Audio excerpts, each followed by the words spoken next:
Selamat malam pendengar setia Misteri Malam. Malam ini saya akan membawakan sebuah cerita yang datang dari seorang mahasiswa bernama Rizky. Dia menempuh pendidikan di sebuah universitas negeri yang cukup terkenal di Jawa Tengah. Kampus itu memiliki banyak bangunan tua, dan salah satunya menjadi saksi dari pengalaman yang tak akan pernah Rizky lupakan. Ceritanya dimulai ketika Rizky bersama 3 temannya, Andi, Sinta, dan Dewi, mendapat tugas kelompok untuk menyelesaikan proyek akhir. Proyek itu harus diselesaikan dalam waktu seminggu, dan seperti kebiasaan mahasiswa pada umumnya, mereka baru serius mengerjakannya pada malam terakhir. Karena deadline semakin dekat, mereka memutuskan untuk lembur di salah satu gedung fakultas yang terkenal sudah tua dan jarang digunakan, Gedung C. Gedung ini memang memiliki reputasi yang menyeramkan. Banyak cerita beredar tentang mahasiswa yang pernah melihat bayangan misterius di jendela atau mendengar suara langkah kaki di lorong kosong. Tapi karena kepepet, Rizky dan teman-temannya tidak punya pilihan lain. Malam itu, sekitar pukul 9, mereka berkumpul di ruang kelas lantai 2. Gedung C sudah lama tidak digunakan, jadi suasananya gelap, berdebu, dan terasa lembab. Hanya ada suara kipas angin tua yang berderit pelan menambah nuansa horor tempat itu. "Serius nih kita di sini aja, gak di kafe atau kosan kalian?" tanya Sinta sambil melirik ke sekeliling. "Udah, sini aja. Deket wifi-nya masih nyala, lagian kita cuma semalam," jawab Andi sambil menyalakan laptopnya. Mereka mulai bekerja dengan serius, mencoba menyelesaikan laporan secepat mungkin. Namun sekitar pukul 11 malam, Dewi yang duduk di dekat jendela tiba-tiba bertanya, "Kalian dengar suara ketukan tadi?" Semua berhenti mengetik dan mendengarkan. Awalnya hening, tapi perlahan terdengar suara ketukan pelan. "Tok, tok, tok!" dari arah pintu. "Siapa tuh?" "Satpam kali," ujar Rizky mencoba mengusir ketegangan. Andi pun berdiri untuk membuka pintu. Tapi saat dibuka, tidak ada siapapun di luar. Lorong itu kosong dan gelap. Andi hanya menggelengkan kepala dan kembali duduk. "Udah, jangan dibesar-besarin. Mungkin kayu pintunya aja," kata Rizky sambil mencoba melanjutkan pekerjaannya.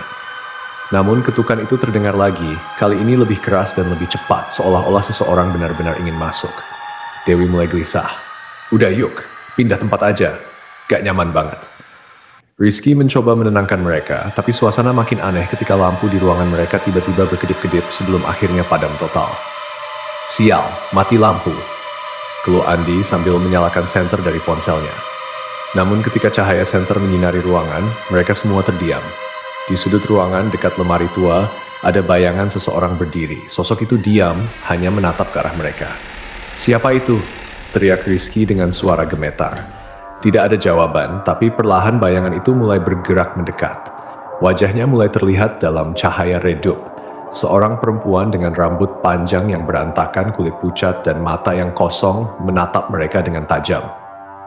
Mereka semua langsung berlari keluar ruangan tanpa berpikir panjang. Dalam panik, mereka turun ke lantai 1, tapi lorong yang seharusnya membawa mereka ke pintu keluar terasa lebih panjang dari biasanya. Langkah kaki mereka menggema, dan suara tawa kecil terdengar di belakang mereka.